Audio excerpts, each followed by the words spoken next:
From scandal to solution at the Port Authority. It is an agency so big and so important, it cannot be exaggerated the impact it has on lives on everyone in our region.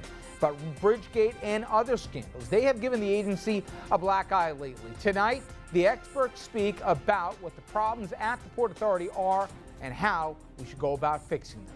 And then, Governor Cuomo, he has substantial backing from conservatives. Now, he's setting his eyes on his own political party. Can the governor garner enough support from fellow Democrats to keep his job? Plus, NFL draft pick Michael Sam, he kisses his boyfriend after receiving confirmation call from the Rams that in fact he is going to the NFL. Now that kiss is causing a firestorm on Twitter. Good evening, everyone, and welcome to RFL. I'm Richard French. Thank you so much for joining us this Monday evening, May 12th. Well, tonight we begin with an in-depth look at the Port Authority, its critical role in our region's economy, infrastructure, transportation, and a lot more, and also how to get the bi-state agency back to the work it's supposed to be doing beyond the current scandals that are surrounding it. Well, today, if you ask people in our region about the Port Authority, odds are their response would center around this man, New Jersey Governor Chris Christie. But Christie's Port Authority problems obscure just how critical the agency is, was, and could be again. And tonight, we have got the right people in the right place to help understand and explain to us what is not only wrong with the authority, but also how to fix it, including a Port Authority commissioner, a longtime advocate for accountability and reform, and a historian and an author who knows the workings of the Port Authority as well as anyone. But first, let's turn to our senior political correspondent, Andrew Whitman. And Andrew, first tell us why we are and should focus so much attention on the Port Authority tonight. Well, it's the size and the breadth and the depth of the agency that is so important, and to know why we're focusing on it, all you have to do is look as far as recent headlines and the far-reaching stories as commonplace lately as the toll plazas we all stop at so often in our region. First are the scandals like the one at the George Washington Bridge, that the busiest bridge in the world could be allegedly used as a tool for political payback and vendetta, shows what can happen when things go wrong at the Port Authority. And the three top-level Port Authority appointees would resign in the wake of the scandal likely speaks to what in part caused those problems. Perhaps the structure, management, and operation of the agency has become flawed. As for why you should care about the Port Authority, think money, think our economy, and our region's future. With a $4.4 billion budget, the Port Authority spends more each year than the state of Delaware. And at $13 a trip to cross the Hudson, the Port Authority impacts your budget as well. The agency runs 6 Hudson River crossings, 6 regional airports, the #3 seaport in the nation, bus lines and stations, rail lines and stations, heliports, the World Trade Center site, and more. Each play a role in keeping our region's economy moving, and losing any of them would cripple future economic development. As debates over infrastructure grow across our nation, the Port Authority is the infrastructure organizer for all things connecting New York to New Jersey and our entire region to the nation. No one knows more about the Port Authority, how it works and how it doesn't, than Dartmouth professor Jameson Doig. Doig is the author of Empire on the Hudson, A History of the Bi-State Agency. We spoke earlier today, and I began asking the Port Authority's role and mission, how important it is, at least when it works. Well, the Port Authority was created in 1921 because there were real conflicts between the states of New York and New Jersey over how to deal with port and interstate issues. It, as one of its first projects, built the George Washington Bridge. It then built the Lincoln Tunnel and took over the Holland Tunnel. And so by the early 1940s, it had some active role, really important role, in transportation across the Hudson River and therefore between New York and New Jersey.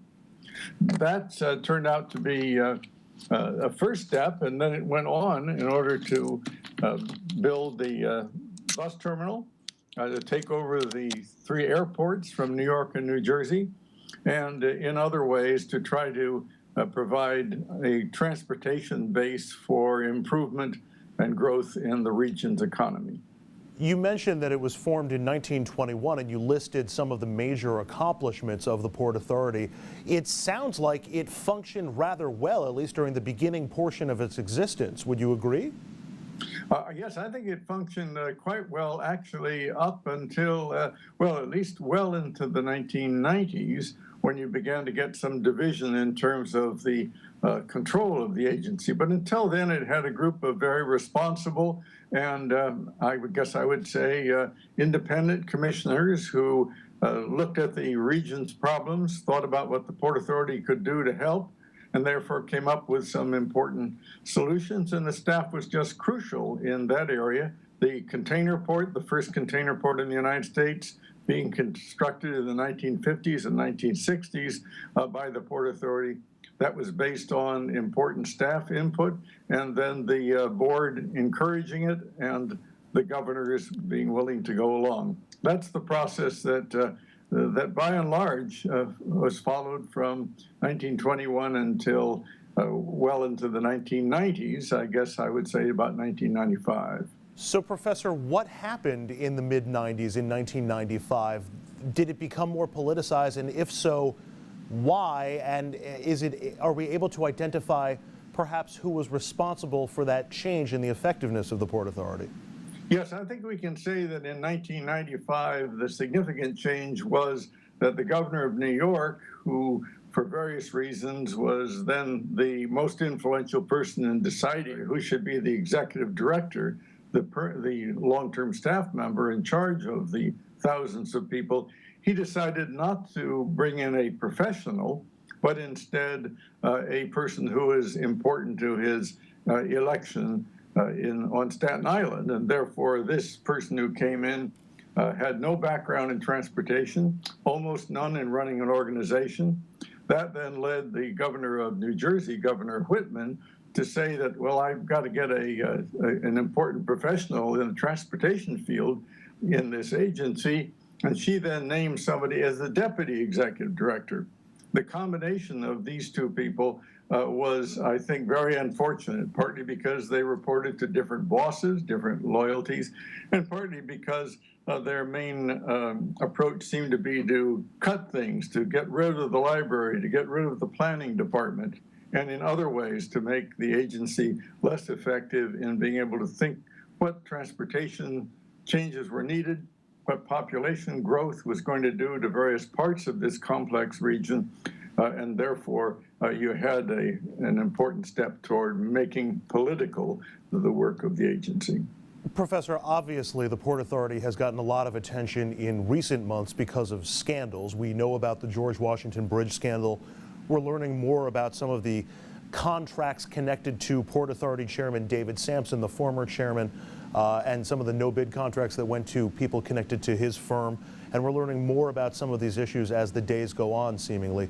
Is it your sense that these scandals were either facilitated by or somehow inevitable because of the politicalization and the sort of sense of political patronage that came with that change in the operation and the functioning of the Port Authority?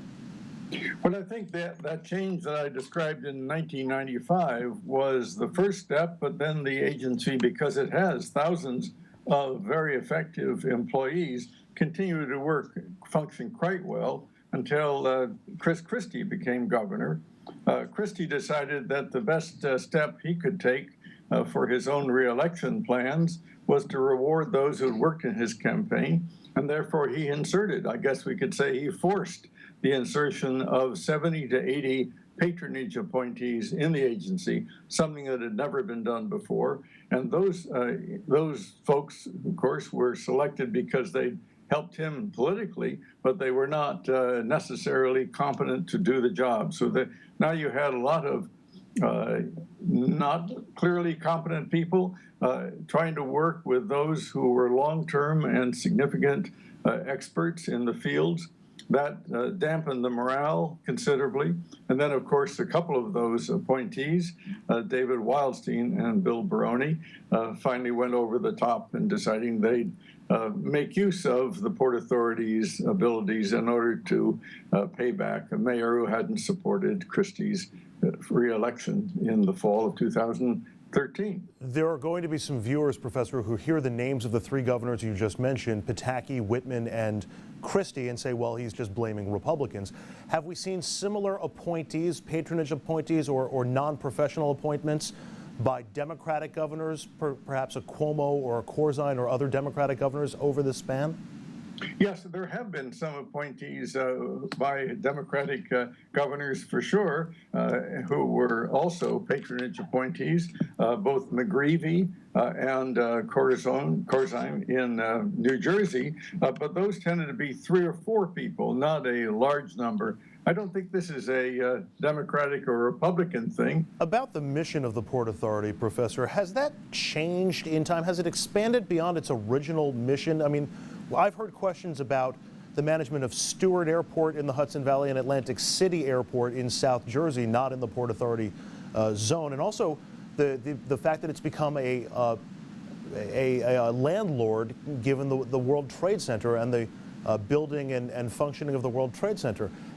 Is that part of the issue here, that the Port Authority has gone beyond its original mission?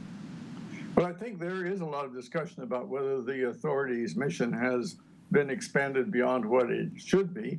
The Stewart Airport is actually a functioning part of the New York, New Jersey region's airport system. Atlantic City Airport is not, and there again, I think we see the hand of Governor Christie in forcing the agency to take action there, even though it's not really relevant to the choices that consumers make in going to airports.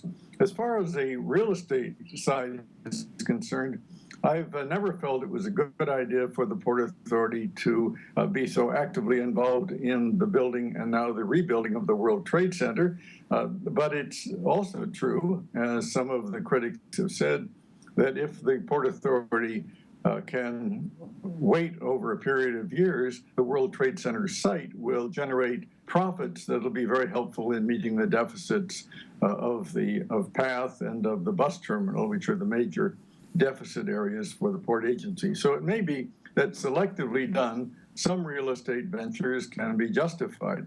I would think, for example, that air rights over the Port Authority bus terminal on 42nd Street might be quite valuable, and I would think that the Port Authority, if they turn out to be worth building, would want to extract the revenues from that effort in order to meet some of the deficits at the bus terminal.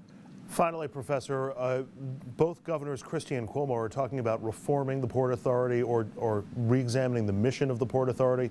If there was one single reform or change that you could put in to the Port Authority's administration or operating system, what would that be? It would be to select commissioners who are willing to stand on their own 2 feet and make decisions in relation to the agency's efforts that connect well with what the region needs. And that set of independent commissioners, and there are several of the commissioners on the Port Authority board now who would qualify, would then make a decision as to who select as chairman and who to select as executive director. And the executive director would be chosen based on a nationwide search, not based on one governor's preference for who should be executive director. So that's a kind of important change, I think, and it would apply to any public agency that wants to get things done. You want independent, effective commissioners, and they should make a selection of staff based on a nationwide search focused on quality, not on political leverage. Dartmouth professor Jameson Doig, and also an author of Empire on the Hudson, A History of the Port Authority of New York and New Jersey. As much of an expert on this matter as anybody out there. Professor, thank you so much for a few minutes. Thank you.